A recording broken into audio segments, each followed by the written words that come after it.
ถ้าใครอยากได้ปริญญาตรีหรือปริญญาโทจากประเทศอังกฤษนะฮะโดยที่ไม่ต้องบินไปถึงต่างประเทศนะแล้วก็ไม่หมดเป็นล้านด้วยทำยังไงตอนนี้ผมอยู่ที่นครหลวงเวียงจันทร์สปป.ลาวครับและที่นี่คือสถาบันธุรกิจและเทคโนโลยี Westbridge นะครับสิ่งที่เด็ดคือเขาจับมือกับ NCC Education นะครับซึ่งเป็นองค์กรการศึกษาระดับโลกครับจากประเทศอังกฤษนะฮะซึ่งเขาเปิดรับตั้งแต่ปริญญาตรีและปริญญาโทนะความพิเศษก็คือเรียนที่ลาวได้2ปีครับแล้วก็ไปต่อเมืองนอก1ปีนะฮะหรือว่าคุณจะเลือกปีสุดท้ายเนี่ยเรียนออนไลน์ครับเรียนที่ไหนก็ได้นะเรียนที่ลาวก็ได้เรียนอังกฤษก็ได้หรือเรียนต่างประเทศก็ได้หมายความว่าคุณจะประหยัดเงินไปได้เยอะเลยและพิเศษนั่นคือเขามีทุนการศึกษาให้ถึง 50% ด้วยนะตอนนี้นะเดี๋ยวเราเข้าไปดูกันครับว่าที่นี่เขามีการเรียนการสอนยังไงไปเข้าไปดูกัน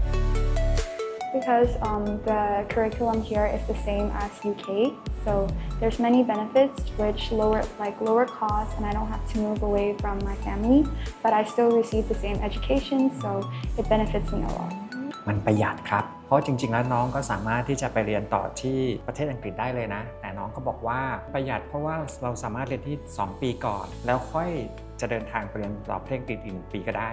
แล้วไปหา information ได้ยังไงว่าที่นี่ที่ Westbridge แห่งนี้เนี่ยมีสิ่งที่น้องต้องการ Alumni recommended it to me, and I thought it was interesting because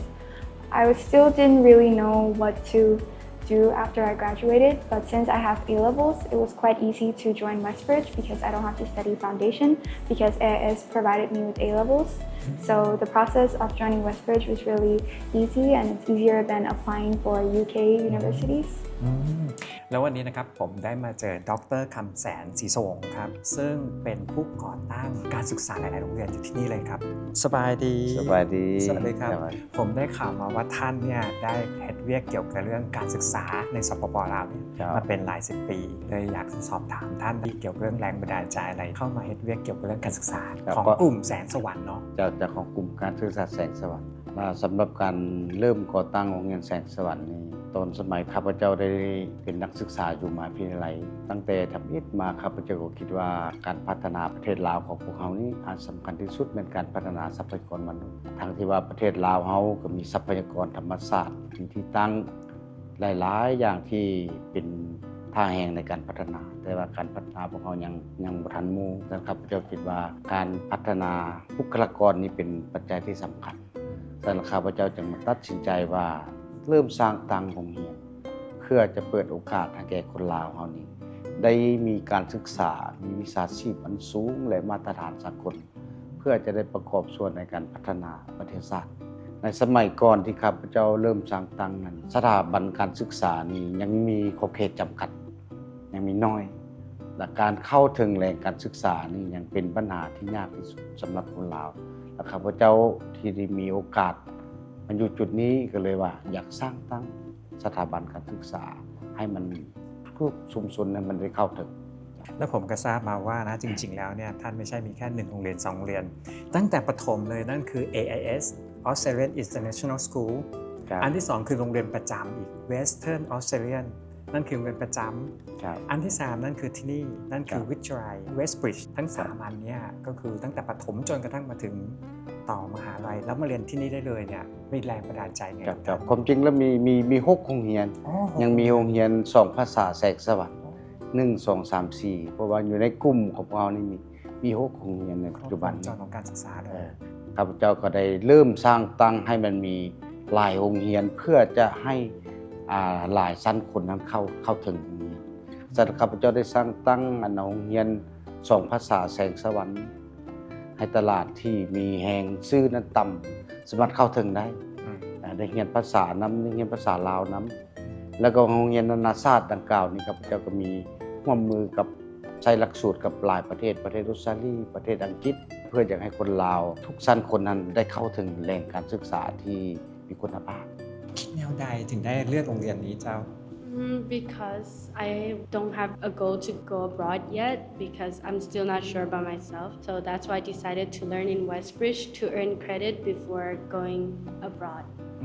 จริงๆแล้วตั้งใจจะไปเรียนเมืองนอกอยู่แล้วแต่ยังไม่แน่ใจก็เลยคิดว่าจะมาเรียนที่ก่อนเพราะว่ายังไม่จำเป็นที่จะต้องไปเรียนต่างประเทศเนาะคิดว่าจะไปเรียนโรงเรียนอะไรประเทศอะไรI think I might use the UK pathway to go to UK. เพราะว่าที่นี่ก็สามารถเรียนก่อนแล้วค่อย pathway ไป UK ได้ใช่ อยากเป็นอะไร อยากเรียน business business ที่นี่ก็มีหมดเลย มี ที่นี่มีสาขาอะไรบ้างพอบอกได้บอก มี computing with business management computing with data science and business ละละก็มี โอ้หลายเลย อันนี้สามารถที่จะpathway ไปเรียนต่อเมืองนอกก็ได้เลย และข้าพเจ้าจึงตัดสินใจว่าถ้าเราหากนำเอาการศึกษาที่มีคุณภาพของต่างประเทศนั้น มาเปิดและบริการอยู่ลาวนี่จะเฮ็ดให้หลายคนสามารถเข้าถึงแหล่งการศึกษาดีๆนี้ได้ราคาใช้จ่ายมันจะต่ำกว่าเป็นอย่างอยู่ต่างประเทศนั้น เหมือนกับสถาบันที่นี่ฮะของ Westbridge ก็เป็นลักษณะของที่ท่านได้ตั้งขึ้นมาเลยแม่นบอก ครับแม่นแล้ว เพราะว่าสถาบันเวสต์บีดนี้เพราะว่าพวกเราได้รับอนุญาตการนำใช้หลักสูตรโครงการของNCCC ของประเทศอังกฤษที่เรามีการศึกษามีหลักสูตรในโครงเขตบริหารธุรกิจในโครงเขตเศรษฐกิจและเทคโนโลยีสถาบันเวสต์บีดของพวกเรานี้สร้างขึ้นมานี้เพื่ออยากให้คนลาวได้มาเรียนมาศึกษาที่เอาความรู้เป็นมาตรฐานสากลให้กลายเป็นนักเชี่ยวชาญนักวิชาการบ่แม่นแห่งงานดิบเด้นักเชี่ยวชาญนักวิชาการส่งออกต่างประเทศเพื่อหางานได้อยากให้คนลาวนี่ได้เฮ็ดเวียกอยู่ธนาคารโลกประจำอยู่สหรัฐอเมริกาประจำอยู่ปักกิ่งประจำอยู่ฮ่องกงข้าพเจ้าคิดแล้วว่าอยากให้การศึกษาอยู่โลกนี่นะมาร่วมอยู่ลาวนี่เพื่อจะเปิดโอกาสให้คนลาวเลยได้อันนี้มันข้าพเจ้าด้วยแรงบันดาลใจดังกล่าวว่าข้าพเจ้าไปเซ็งเอาทุนไปเรียนประเทศนั้นประเทศนี้และความเชื่อของข้าพเจ้าเป็นคนเชียงขวางพ่อแม่เคยบอกมาว่าอยากให้มีการพัฒนาต้องเอาการศึกษาไปก่อนมีแต่การศึกษาเท่านั้นจะเฮ็ดให้ชีวิตของคนเปลี่ยนแปลงจากหน้ามือเป็นหลังมือว่าจากความทุกข์ยากไปหาความที่อุดมสมบูรณ์จากคนกึ่งหนังสือจะเป็นคนฉลาดหลักแหลมมีแต่การศึกษาและข้าพเจ้าก็เชื่อมั่นว่าการศึกษาพัฒนาทรัพยากรมนุษย์จะเฮ็ดให้ประเทศชาติให้โลกของเรานี้เจริญครับ โดยแล้วเนี่ยนะฮะได้เข้ามารับวิสัยทัศน์จากท่านประธานแสงสวรรค์นะครับก็มีความรู้สึกว่าจากประสบการณ์จากปัญหาของท่านเองนำมาสู่การที่ค้นคว้าและคิดแล้วก็นำพาเพื่อที่จะให้เด็กน้อยทุกคนได้รับถึงและเข้าถึงการศึกษาได้มากที่สุดแล้วก็ดีที่สุดครับข่าวดีสำหรับน้องๆครับถ้าเกิดสนใจในสถาบัน Westbridge แห่งนี้นะครับเขาเจ้ามีทุนการศึกษาให้ถึง 50% เลยนะไม่ว่าจะเป็นหลักสูตรอะไรลดหมดเลยครับทั้งปริญญาตรีและปริญญาโทครับจะติดต่อได้นะครับนั่นคือเบอร์ที่ผมแนบให้ตรงนี้นะฮะเข้ามาติดต่อได้เลยครับสถาบันธุรกิจและเทคโนโลยี Westbridge สร้างฝันให้ยิ่งใหญ่ก้าวไปให้ไกลกว่าเก่า